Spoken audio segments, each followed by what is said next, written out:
Isilomo se-Kaizer Chiefs uZebulon Ntlapo siphumele obala ngokweseka umqeqeshi uNasruddin Nabi sinxusa abaphathi beqembu ukuthi babambelele kuye yize besanda kuhlolwa iRichards Bay edonsa kanzima. uNtlapo ukholwa ukuthi kumele kubhekwe ubuthaka beqembu okuhlanganisa nokuvikela okuvuzayo nabagadla bangawazi umnyango wepali, kodwa uNabi akanikwe isikhathi ukuze alungise lezi zinkinga. uNtlapo uqhathanisa isimo samanje nesika-Atazwane oke wabhekana nezinselelo ezifanayo ngaphambi kokuthi agcine ekhonjwe indlela. Uzwakalisa ukuphatheka kabi ngendlela iqembu elidlala ngayo, ebalula amaphutha kwezokuvikela namaphakathi nenkundla njengokunomthelela ekulahlekelweni kwalo leli qembu. Kodwa-ke uhlale nethemba futhi ekhuthaza ukubekezelela uNabi, efanisa inqubo yalo mqeqeshi nokupheka i-oxtail emnandi edinga isikhathi nomzamo wengeziwe. Amazwi kaNtlapo enkuthazo afika ngesikhathi esibucayi. iChiefs ilwela ukuthola umgqigqo kuligi, iqhwakele endaweni ka-8 ngamaphuzu angu-29 emidlalweni engu-22. ingcindezi iyanda kuNabi naseqenjini, kanti umdlalo wabo olandelayo weligi neGolden Arrows ngoMarch 30 uza nokubaluleka okwengeziwe ukwengeza umdlalo waleli qembu owandulela owamanqamu weNedbank Cup neSekhukhune United noma iMamelodi Sundowns unikeza ithuba lokuziphinselela, futhi uNabi unethemba lokuthola ukunqoba ukuze ehlise ingcindezi emahlombe akhe. Umqeqeshi we-Kaizer Chiefs uNasruddin Nabi usenxusa abalandeli baleli qembu ukuthi babekezele futhi balwethemba uhlelo lwakhe yize bephoxekile behlulwa iRichards Bay FC ngo-2-0.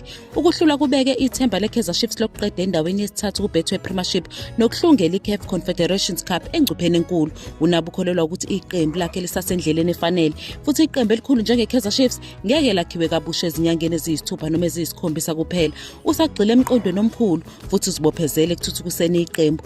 Lo mqeqeshi ukugcizelela ukuthi imiphumela yomdlalo wodwa ngeke iguqule umbono wabo, futhi bazi kahle ukuthi yini okumele bayilungise njengoba sekusele imidlalo engu-8 eligi ukuthi idlalwe kanye nokungase kuphume i-semi-final ye-Nedbank Cup. iChiefs isenethuba lokuqeda ngezinga eliphezulu. Umyalezo kaNabi kubalandeli ucacisile: hlalani ngesineke, nithembe inqubo futhi nikholelwe embonweni wesikhathi eside. Yize kunezihibe, kodwa uhambo lusekude ukuphela, kanti iChiefs izosalelwa amasonto amabili ukuthi ihlangane ngesikhathi sekhefu ngaphambi kokubuyela emidlalweni neGolden Arrows. uNabi uveza ukuthi ukube bekukhona uTariq Morris noRangachivaviro, izinto bezizoba ngcono kakhulu. Umqeqeshi Orlando Pirates uJose Rivera ujabule ngokunqoba kweqembu lakhe iMamelodi Sundowns ngo-2-1 eFNB Stadium ngesonto. Yize iSundowns ibicindezela ngesombe sesibili, iPirates ubambe ngamandla umdlalo yanqoba. uRelebohile Mofokeng ushaye into ecokeme evalela amagoli amabili enethini ngesombe sokuqala. uRivera ukholelwa ukuthi lo mphumela ukhombisa ukuthi iPirates iyiqembu okufanele lihlonishwe futhi inamandla okumelana nokuhlupheka ezikhathini ezinzima. Ujabule ngendlela iqembu lakhe eliqale ngayo umdlalo ngamandla nokwenza ukuthi lisheshe lihambe phambili. Yize umdlalo weSundowns ukhuliso Mudau eshaya igoli ngesombe sesibili, kodwa iPirates ikwazile ukulawula umdlalo yagcina iwinile. uRivera ujabule ngalomphumela oshiya iPirates isele ngamaphuzu angu-15 kuSundowns embangweni wesicoco, kodwa inemidlalo emine esandleni. Umqeqeshi weMamelodi Sundowns uMiguel Cardoso usabheke ukuqeda isizini yebethwe Premiership ngendlela emnandi. Yize iqembu lakhe lihlulwe ngo-2-1 i-Orlando Pirates eFNB Stadium ngesonto, iSundowns kuseyiyo ebhekwe ukuthi iphakamise irekhodi lendebe yeligi okwesi-8 kulandelana. Nokho iPirates isisele ngamaphuzu angu-15 kuphela inemidlalo emine esandleni, kanti uma inqoba yonke imidlalo eyisalele izosala kuMamelodi Sundowns ngamaphuzu amathathu kuphela.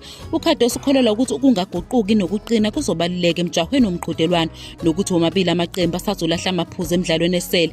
Ugxile ekunciphiseni ukuhlula kweSundowns nokunqoba yonke imidlalo esele ukuze ivikele isicoco. Lo mqeqeshi odabuka ePortugal uphoxekile ngokuqala kweqembu lakhe emidlalweni obonakale uRelebohile Mofokeng eshayela iPirates amagoli amabili asheshayo. Nokho uyaziqhenya ngokulwa kweqembu lakhe, ukhuliso Mudau eshayela iSundowns igoli ngomzuzu ka-66.